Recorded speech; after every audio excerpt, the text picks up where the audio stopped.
চট্টগ্রামের এক মহল্লায় থাকতো এক ছেলে, তার নাম জুনায়েদ। সে ছিল খুবই প্রাণবন্ত আর একটু গর্বিত স্বভাবের। একদিন স্কুল থেকে ফিরে সে খুব উত্তেজিত হয়ে তার মাকে বলল, আম্মু, এবার আমি আমার জন্মদিন উদযাপন করব, সবাইকে দেখিয়ে দেব আমার দিনটা কত আলাদা। তার মা অবাক হয়ে জিজ্ঞেস করলেন, কি করতে চাও জুনায়েদ বাবা? আমার জন্মদিনের দিনটি হবে অনেক সাজসজ্জা, বড় কেক, বন্ধুদের দাওয়াত, সবকিছু হবে একদম জমকালো। জুনায়েদের মা একটু চিন্তিত হলো, ছেলের খুশির জন্য কিছু বলল না। তার বাবা শুধু মৃদু হেসে বললেন, যা করো জুনায়েদ ভেবে চিন্তে করো যাতে কারো কষ্ট না হয়, আর ইসলামের দিক অনুসারের দিকে খেয়াল রেখে তোমার জন্মদিন পালন করো।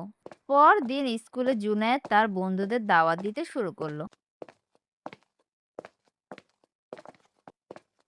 এই শোন সবাই, শুক্রবার কিন্তু আমার জন্মদিন, তোরা কিন্তু আসবি, এমন আয়োজন করব জীবনও তোরা দেখিসনি। তার বন্ধু রাশেদ বলল, ভালো কথা, কিন্তু তুই কি কোনো ভালো কাজে রাখছো সেই দিনে? আরে আনন্দ করার দিন এখন আবার এসব কেন? জন্মদিনে তো সবাই আনন্দ করে, নাচ গান হই হুল্লোড়, পার্টি এনজয় করে। আরেক বান্ধবী মাহিরা বলল, জানিস জুনায়েদ, আমার আম্মু বলেন বিশেষ দিনে কিছু ভালো কাজ করলে আল্লাহ খুশি হন। তোরা না সবসময় সিরিয়াস কথা বলস, তোদের সাথে কথা বলতে আমার ভালো লাগে না। শুক্রবার দিনে এসে পড়বি আমার জন্মদিনে। যাই, আমি তোদের সাথে বেশি কথা বলে সময় নষ্ট করতে চাই না।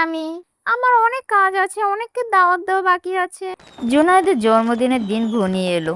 জুনায়েদের বাড়িতে শুরু হলো জোর প্রস্তুতি, রঙিন বেলুন, লাইট, খাবারের বিশাল আয়োজন। কিন্তু অনুষ্ঠানের দিন বিকালে হঠাৎ আকাশ কালো হয়ে এলো, শুরু হলো প্রবল বৃষ্টি।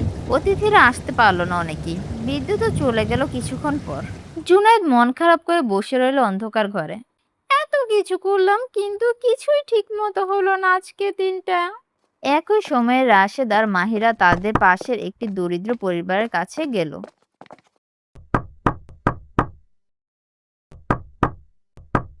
তারা নিয়ে গেল কিছু খাবার আর কাপড়। এক ছোট্ট ছেলে খুশি হয়ে বলল, ভাইয়া, আজকে আমার খুব ভালো লাগছে। রাশেদ মুচকি হেসে বলল, আমাদেরও ভালো লাগছে, চলো আমরা সবাই মিলে দোয়া করি। তারা সবাই মিলে হাত তুলে দোয়া করলো। চারপাশে ছিল না কোনো লাইট, না কোনো গান, কিন্তু ছিল শান্তি। পরদিন জুনায়েদ স্কুলে গিয়ে চুপচাপ বসেছিল। রাশেদ এসে বলল,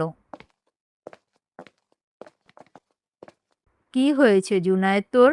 আমি ভেবেছিলাম বড় আয়োজনেই আনন্দ, কিন্তু কাল কিছুই ভালো লাগেনি আমার জন্মদিনে। কারণ আনন্দ শুধু বাইরে না, ভিতরেও লাগে। নাচ গান খাবার থাকলেই শুধু আনন্দ না, এই আনন্দ যদি তুই গরিব দুঃখীদের নিয়ে করতি, দেখতি আনন্দ দ্বিগুণ হয়ে যেত। জুনায়েদ কিছুক্ষণ চুপ থেকে বলল, তোরা কালকে যা করেছিস সেটা কি আমিও করতে পারি? আমিও কি গরিব দুঃখীদের সাহায্য করতে পারি, গরিব দুঃখীদের নিয়ে আনন্দ করতে পারি? রাশেদ হাসলো, অবশ্যই, ভালো কাজের দরজা সবার জন্য খোলা, তুই করতে পারিস। কয়েকদিন পর জুনায়েদ নিজের সঞ্চয় থেকে কিছু টাকা জমালো। বন্ধুদের নিয়ে সে গেল এক অসহায় পরিবারের কাছে। তারা খাবার দিল, বাচ্চাদের সাথে খেললো। এক ছোট্ট মেয়ে জুনায়েদের হাত ধরে বলল, ভাইয়া আবার কিন্তু আসবে। জুনায়েদের চোখে পানি চলে এলো। ইনশাল্লাহ বোন, আবার আসবো। সে মনে মনে বলল, আজকে মনে হচ্ছে সত্যিই আমি খুব খুশি। সত্যিকার আনন্দ বাহিক ও জাঁকজমকের নয়, বরং মানুষের উপকারে, দান সৎকায় আর আল্লাহর সন্তুষ্টি। যে আনন্দ অন্য হৃদয়ে পৌঁছে যায় সেটাই সবচেয়ে উজ্জ্বল আনন্দ।